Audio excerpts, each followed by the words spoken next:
DJI just launched a new drone.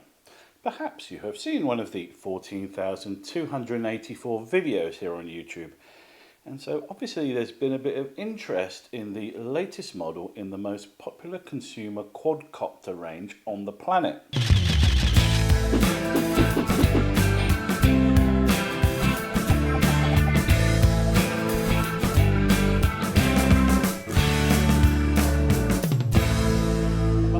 I'm always a bit confused by the frenzy surrounding the release of a new DJI drone and by people's apparent willingness to take a substantial financial hit on selling their current drone for the latest model. I say apparent willingness because of course a lot of it might just be talk, but the fact that there's a large uptick in second-hand drones on Craigslist would suggest that a lot of people do regularly switch drones. I guess there are several reasons why people do upgrade their drones, some perfectly logical, some not so much. And I suppose the most obvious one is that some people just have to have the current model of whatever consumer devices they own. So they stand in line for the latest Google Pixel or Apple iPhone, they switch out the graphics cards in their PCs like Chinese Bitcoin miners, and they put their current DJI drone on eBay the second the release date of a new model is announced.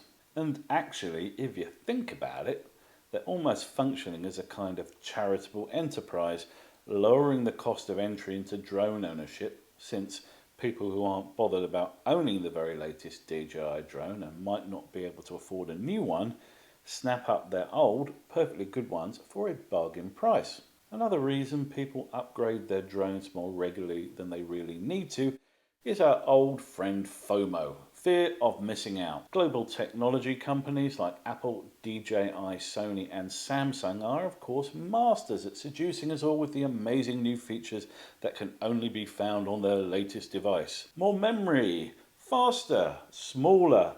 We then start worrying that our perfectly good existing device is somehow lacking, when it almost certainly isn't. These days the legion of photography and filmmaking YouTubers do most of the hard work for companies like DJI, and their loyal subscribers eagerly watch their visually splendid reviews. And I'm certainly not taking the high ground here or suggesting that I'm immune to the marketing efforts of these companies. I feel that FOMO pang every time DJI release a new drone or Apple a new iPhone. There are of course plenty of perfectly valid reasons to upgrade your drone. I think my reasoning for switching from Phantom 4 to Mavic 2 Pro was a sensible and measured one. I was shooting a lot of photography and video out in the national parks, and it was a raw pain in the arse lugging that bloody huge Phantom 4 case around everywhere with me. When I got my very own Mavic, I could put it inside my main camera backpack with everything else, and it was convenient and practical. I've made some dubious decisions over the years, but upgrading from Phantom to Mavic certainly was not one of them. All of which brings me round to the recently released Mavic 3. I was interested to see what exactly DJI would come up with this time around and what new features and improved technology they'd add to the Mavic range. I am in no way dissatisfied with the quality of the images and video of my Mavic 2 Pro. And I knew that DJI would have to do something particularly innovative to have me even considering upgrading. And fortunately for my bank account and for the ongoing harmonious relationship with the good lady wife indoors, there was absolutely nothing in the Mavic 3 that had me checking the prices online. This is probably just as well as when I did check the prices and find out what DJI are charging this time around, I felt a painful tightening in my chest. When I was looking at the specs of the Mavic 3, I wondered to myself how far we've actually come in terms of this technology. Now, I should preface this by saying that my interest in drones relates purely to the photos and the videos they produce, not to their speed, their range, or the various feature modes, or indeed the styling. But did you know that the Phantom 3 had 4K video, a stabilised 3-axis gimbal, collision sensors and 25 minutes of flight time back in 2015? Have a look at the video I'll link up here. Remember to watch in 4K. Are you back? It's gorgeous, right? Now that video was shot on the Phantom 3 Pro nearly 7 years ago. Is the footage produced on the Mavic 3 really that much better? Sure, dynamic range might be better on the Mavic 3, but come on. The vast majority of people, the folks who sit at home and watch videos on YouTube, are highly unlikely to notice any difference whatsoever, particularly since far and away the most popular resolution on YouTube is 1080p, and also since the vast majority of people watch those videos on their smartphones. Us camera dorks and drone geeks might buy into DJI's bullshit about Hasselblad colour science, but nobody else gives a flying fuck.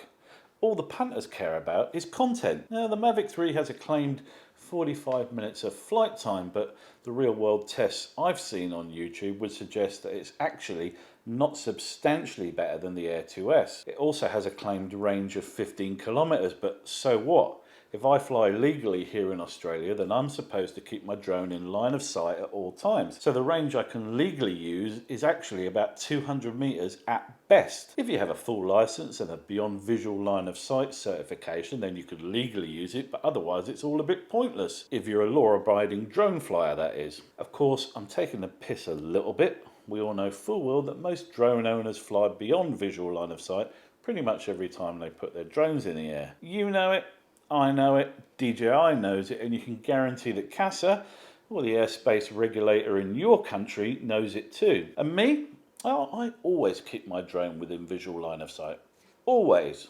I'm a pretty nervous flyer anyway, but if I was legally able to fly beyond visual line of sight, then, purely theoretically speaking, the maximum I'd ever have the nerve to send my drone would be about 2 kilometers away, over the ocean.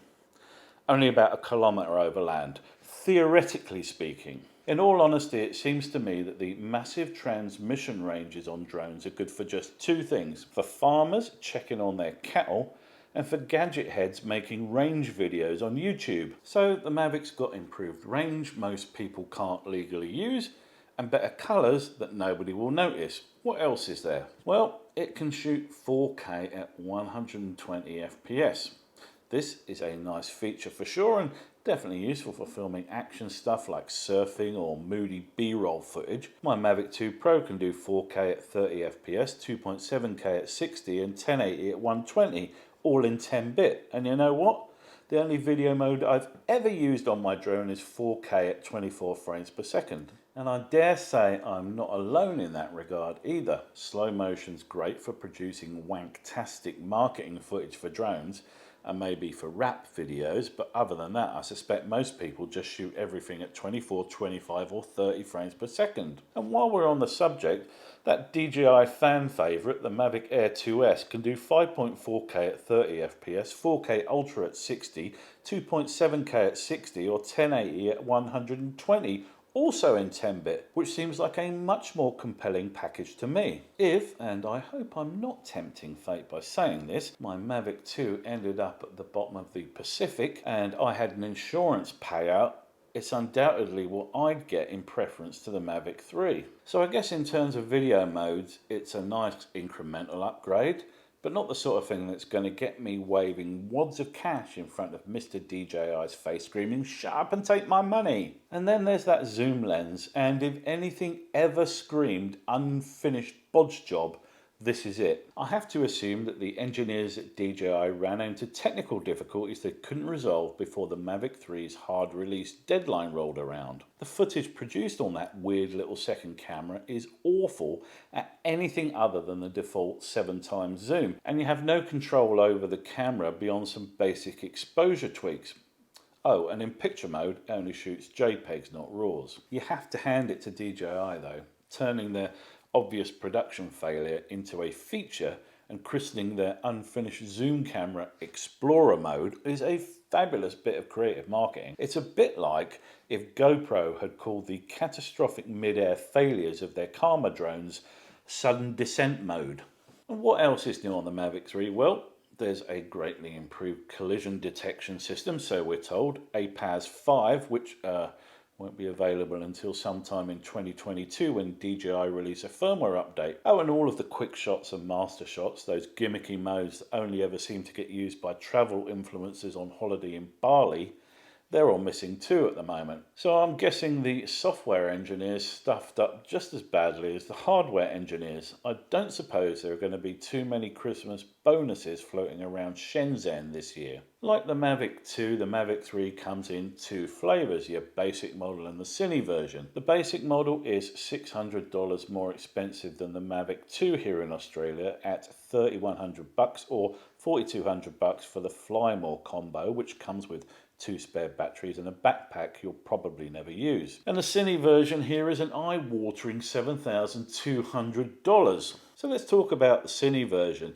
In terms of drone hardware, the one and only difference is internal storage capacity. On the basic version you get 8 gigs and on the Cine you get 1 terabyte. That's it for the hardware. No improved cameras, no bigger batteries, just a larger internal SSD. The Cine package does come with the swanky RC Pro remote controller, which is a lovely bright 1000 nits display, which sounds great and all, but hardly groundbreaking. Most people use their smartphones with their drone controllers, and so by way of comparison, my iPhone 12 Pro's display is 800 nits. The new iPhone 13 display maxes out at 1200 and the Galaxy S21, that goes all the way up to 1500. So screen brightness isn't a huge advantage, even if convenience is. All of which brings us around to the last point of difference between the basic and Cine packages, which is ProRes 422. Now, if you're not someone who shoots a lot of video with mid to high-end camera equipment, you might not have ever heard of ProRes. It's a video codec like MP4, H.264 or HEVC, and it was developed by Apple for use with their video editing software. It's been widely adopted by camera manufacturers all over the world. It's a high-quality, lossy video compression format. ProRes comes in various flavors with varying degrees of compression and bit rates and therefore quality. ProRes 422 is the most commonly used variant, and this comes in standard 422, 422HQ, 422LT and 422 proxy flavors. The version that DJI decided to endow the Mavic 3 Cine with is the highest quality variant, 422HQ. And having that 422HQ codec in your Mavic 3 is, as I've shown, actually the only real point of difference. The problem is that 422HQ produces massive video files, and that is why DJI had to stick a 1 terabyte SSD inside the drone. SD cards aren't large enough or fast enough to cope. The use of 422HQ is an interesting choice, particularly since DJI decided to only offer the 422HQ. If you're charging $4,000 more than the base model for a glorified controller, then I don't think it's unreasonable to include standard 422 or the more compressed 422LT formats, particularly since they're marketing this Mavic as a tool for professionals. Why not give people the choice? In reality, the big upgrade to the DJI Drone Range's video system came with the transition from 8-bit to 10-bit. 8-bit gives you millions of colours and 10-bit gives you billions. And you get 10-bit video in the Mavic 2 Pro, but not the 2 Zoom, the Air 2 and the Air 2S. The Mavic 2 Pro has a honking great 1-inch sensor on it, as does the Air 2S.